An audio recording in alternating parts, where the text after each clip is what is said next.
on target to 1. 5 of them on target from Manchester City. That is the biggest difference in margin in shots in any Premier League first half so far this season. But having said that, did you think your former club had done the job and got to half-time with a clean sheet there? Yeah, I did. It was, at times, a bit of a tough watch. You know, City were fantastic on the ball, off the ball. The young boy Lewis was incredible today. This first half, he's been the best player on the pitch for me. But then, look, when you've got players like De Bruyne and Gundogan and Mahrez, etc., it's only a matter of time before they do end up creating a chance that is put away. And, you know, we saw that right at the death of the first half. Yeah, and is that what the champions do, right from their own penalty area? Yeah, I think that the way it all happened is as we know, they kept knocking them. But this turn here from Gundogan just sets the whole play. He takes first hold the midfielder out, and then once you get it to this man, he's had 3 looks before he plays it. They're preparing for Haaland. He's got it to Rodri, and Mahrez, perfect shot, and Rodri's just there to tap it in. But as a kid, that's something you're taught. Always shoot across the goalkeeper, because the parry will normally go to someone unless he parries it really wide, and he parried it back at his feet.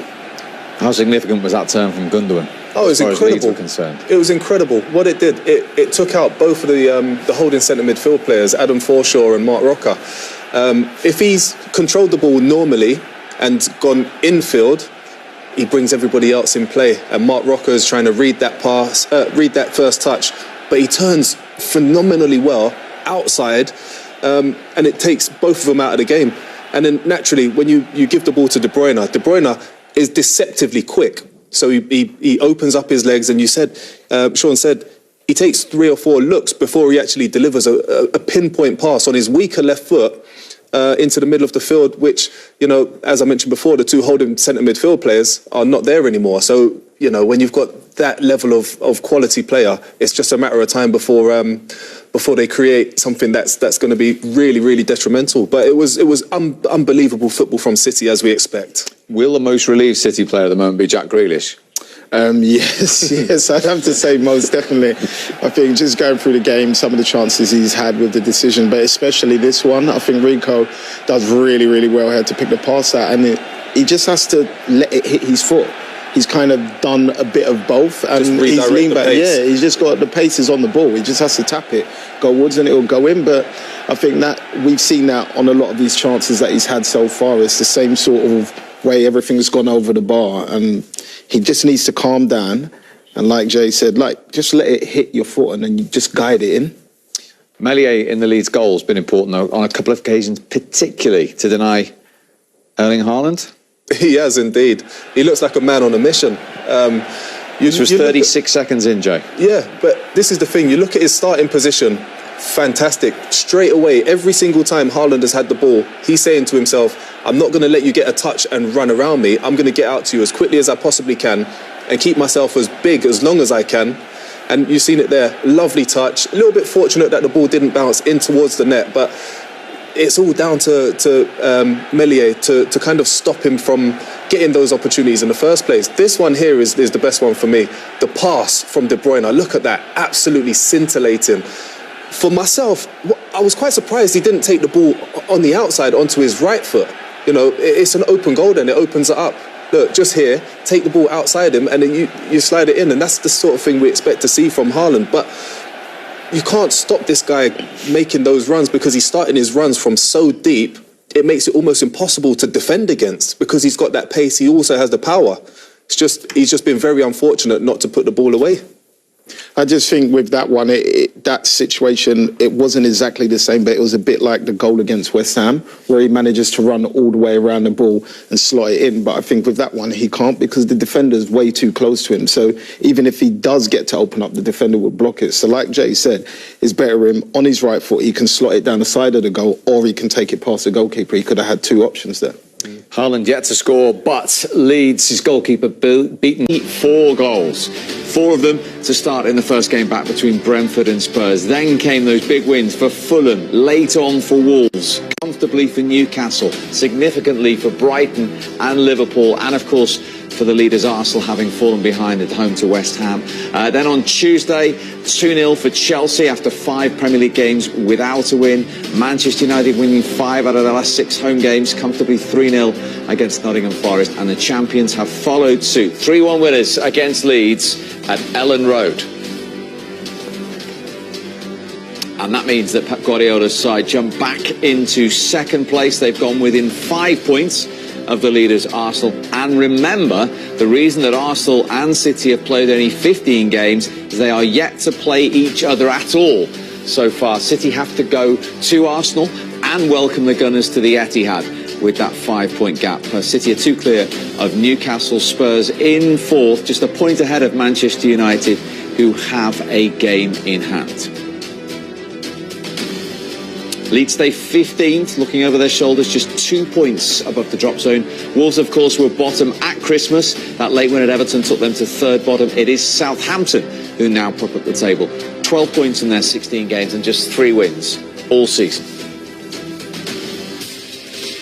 Manchester City back in their stride. His goal, all important on the stroke of half-time.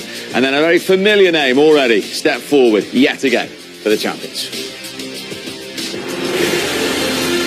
Here, you know, Haaland closes him in, but Jack Grealish is already on the go, ready to pounce, you know, setting those traps, and he's down on a little bit of confidence, I think. Otherwise, he would have gone for goal, but ultimately he took the right choice, squaring the ball to Erling Haaland.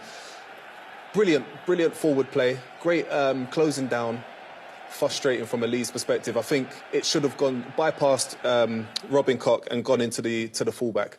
But, you know, we're clutching at straws. You know, it was great closing down, great trap setting from City.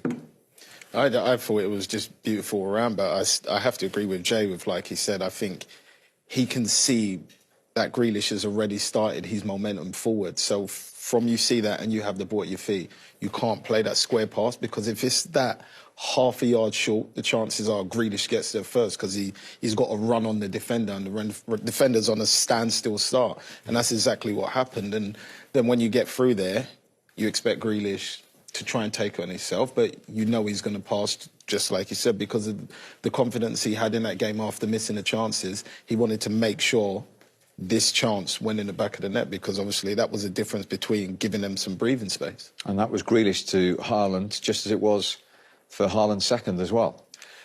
Yeah, and this is what he can bring to the table. I think when you're getting Jack in these dangerous areas, sometimes he can see things. But this is a great turn from Haaland, and all the defenders think he's going to do what he normally does and get in a box, and he just holds his run perfectly. And what I love about this is the connection he makes on his weak foot. Where you can just see his body technique there, his knees over the ball, his head's over the ball, and he gets exactly what he wants on it. If you compare that to the 2 similar chances that Jack had in the first half, you could see he was leaning back on pretty much all of them. And if he's got that sort of technique, which obviously it's a striker, so it's more natural for him, the chances are it's a goal. So, as we've mentioned, he is the fastest ever to 20 Premier League goals. Not just the fastest, he's broken the record by 7 games. It was held by Kevin Phillips, who got 20 in 21, which is extremely admirable. And then look at some of the other names on that list: Andy Cole, Ruud van Nistelrooy, Diego Costa. But Erling Haaland has got there in just 14 matches. That's mental. Absolutely mental. But the thing that I love about it, he's not happy or content with that. He wants more and more and more. This guy, he's somebody that could easily end up with 50 Premier League goals this season, you know, if he continues on this sort of... I hope you're right there.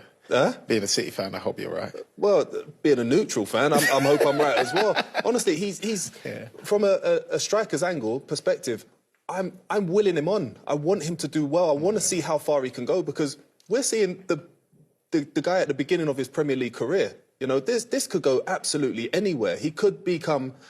He could top Alan Shearer's 260 Premier League goals.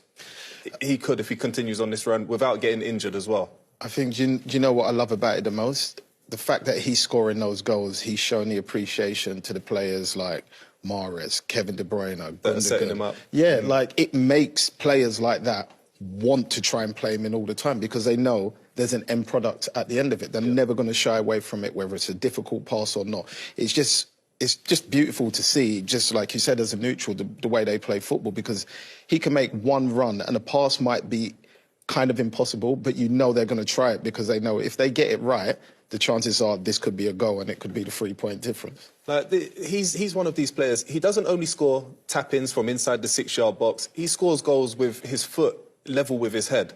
He scores them off his backside. He scores left, right and centre, and it's a wide variety of different style of goals and types of goals from different areas on the pitch as well. And it's truly amazing. It really is amazing what he's been able to achieve. And he's got 3 hat-tricks already, and he's already pretty... Oh, is that all? Yeah, I was just about to say that. He's already pretty admitted himself he should have had 4. 4th hat-trick tonight. Yeah, but it goes back to our conversation in general.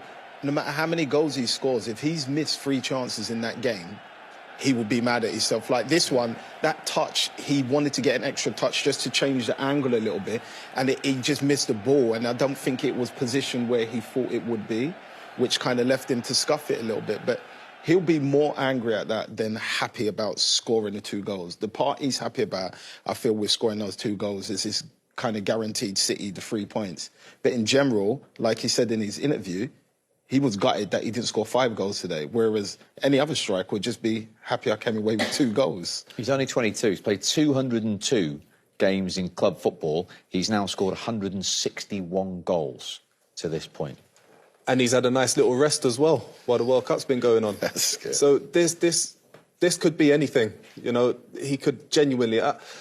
We've heard many times lots of people talking about how good he is, where he could possibly end up, how many goals he could finish up with. But I don't think we're gonna.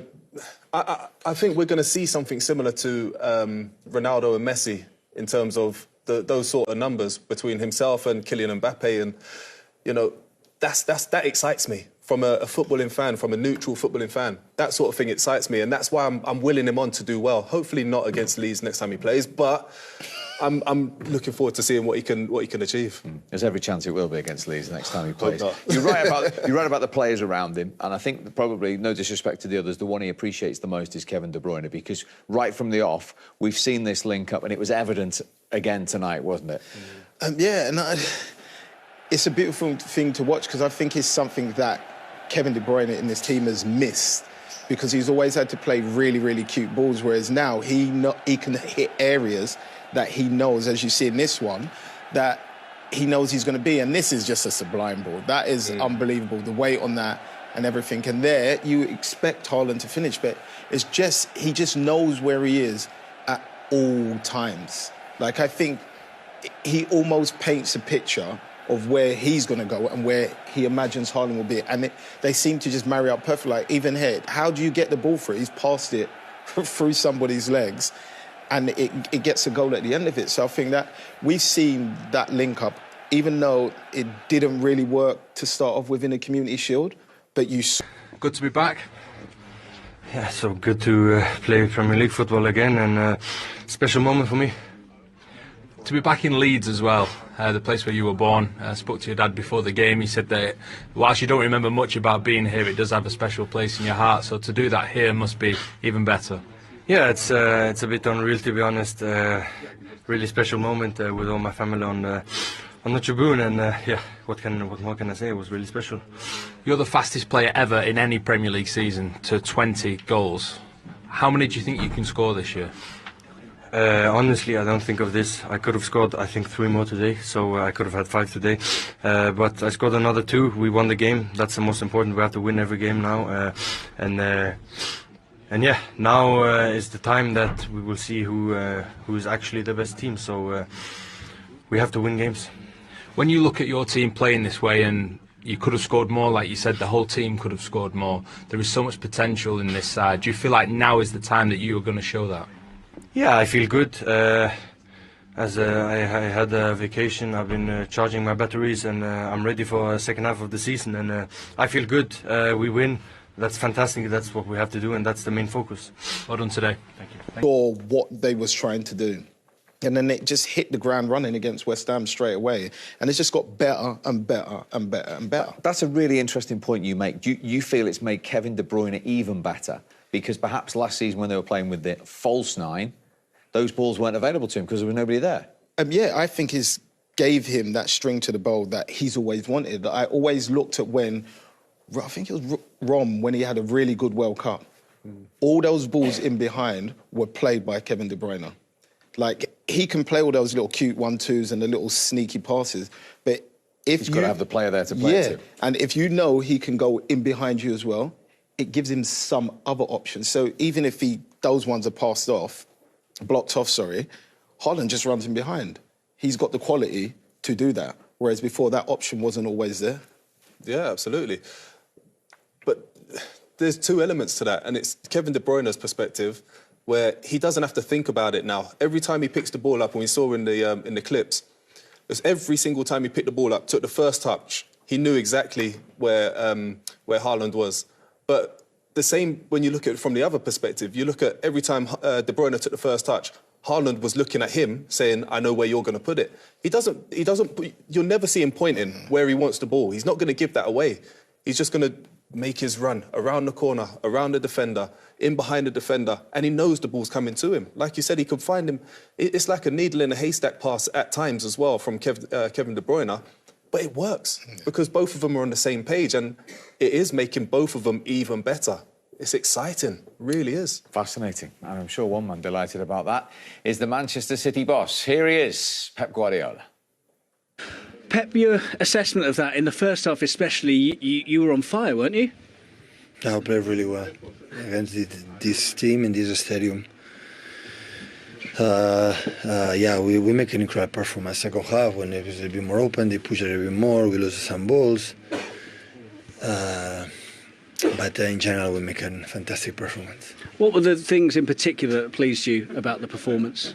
Our build-up, our patience to go outside, to go to the other side, to find inside when we could it. The relation between Rico Lewis and Rodri was perfect. Yeah, we make an exceptional game. A word about Jack Grealish. He missed a couple of chances in the first half, but showed the resolve to keep going and set up 2 goals for Erling after that. Yeah, definitely. Making 2 assists. When he has the ball, he allowed us to give an extra pass. When we can rest the ball with Riyad and Jack, we can have the tempo much better. But he has to be ambitious, so he has to score the goals. So he has to. A lot, but it's another statistic: fastest ever to 20 Premier League goals in a season. What can we say? Yeah, a lot of goals. He could have scored more. Yeah. But he helped us a lot and always an incredible threat. And yeah, that's good. That third goal in particular, that was almost trademark Manchester City, wasn't it? The passing, the moving, the finishing. Yeah, in general, all the game. We've moved for many years we are doing, and we continue to do it. Was this a good game in terms of the first Premier League game back for you after the World Cup? A real atmosphere, a real test? Well, the first game was against Liverpool. But the first Premier League game back, I mean. Yeah, definitely. It's not after World Cup. Nobody knows how we are going to react and go to Leeds away the way they were playing lately. So I saw the game we play here against Arsenal, how difficult it was for Arsenal. They won in Anfield. So as a team, how do you allow to do what you want to do is so difficult. But today, with the ball, we were playing. Was the only slight frustration the goal that you gave away, and then that they had a little period where they could have maybe made it 3-2, when overall you should have been out of sight given how dominant you were? Yeah, 3-2 and 6-1 before. Yeah. Thank you for your time. You're very welcome. Happy New Year. I think he was alluding to the chances that went begging from Manchester City more. I think could have been. I think you would be, though, wouldn't you? As a manager, you can relieve pressure not only from your team, but just the players in general. So I think if they could have put the game to bed in the first half, they would have.